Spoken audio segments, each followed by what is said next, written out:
Kennedy. Thank you, Madam Chair. Madam Administrator,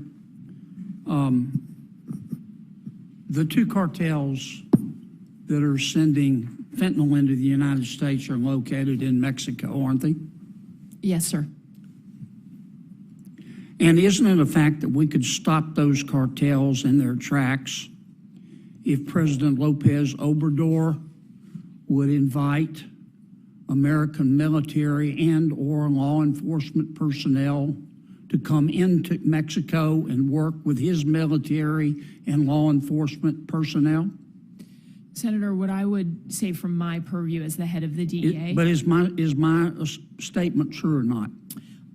What I would say is that we're focused on the two cartels, who we believe are doing exactly what you say. They are responsible for the fentanyl coming. Let me ask you again. If President Lopez Obrador invited the American military and or American law enforcement officials to come into Mexico to work with the same in Mexico, we could stop the cartels, could we not?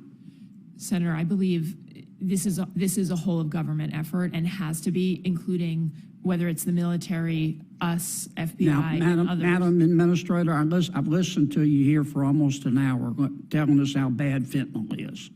Thank you for that, but we know. Yes, sir. I'm going to ask you a third time.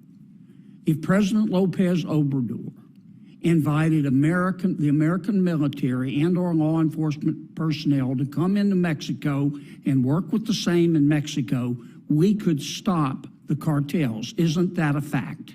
So, Senator, I can speak to the law enforcement side of this, and you just mentioned law enforcement. I believe that this is vital for both Mexico and the United States. Mexicans are dying as well, as we showed in the Chapitos. Well, then why don't we stop them? So would it help? Let me ask you a fourth time. Would it help if President Lopez Obrador, I don't think it's a complicated question, Madam Administrator. You're asking us for more money every year, more money, and it gets worse, worse, and worse. You know, in the real world, the nitty-gritty of the real world, when you fail, you get fired. In government, when you fail, you get more money because obviously you need it. Now, let me ask you a fourth time. If President Lopez Obrador, and I'd appreciate an answer, if President Lopez Obrador invited the American military and or law enforcement personnel to come into Mexico and work with his, we could stop the cartels, couldn't we? I believe, Senator, that we can stop the cartels. Okay, have you made that suggestion to President Biden? If I could, I believe that we can stop the cartels by... Have you made that suggestion to President Biden? Senator, I have been very vocal in the whole of government setting on the importance of fentanyl and all of us using every single effort and authority that we have. Why hasn't President Biden done it?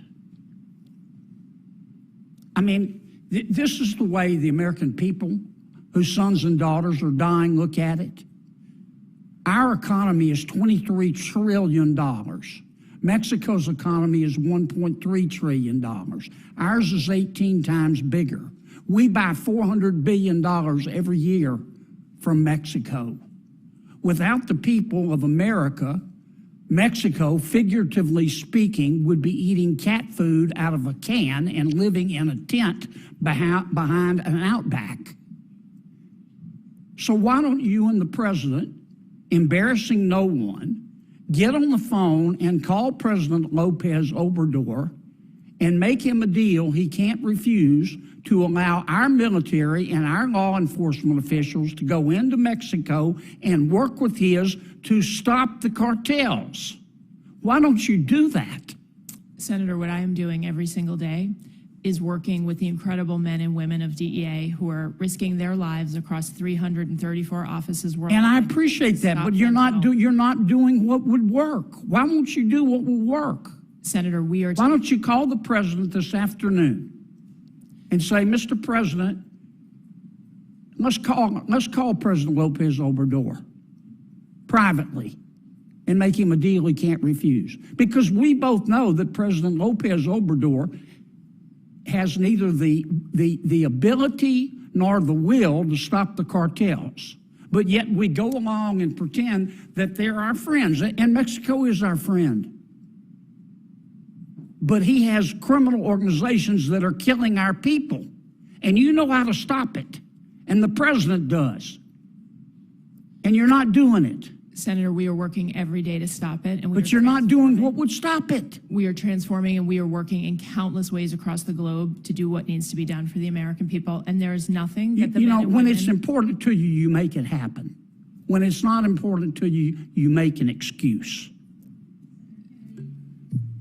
Thank you.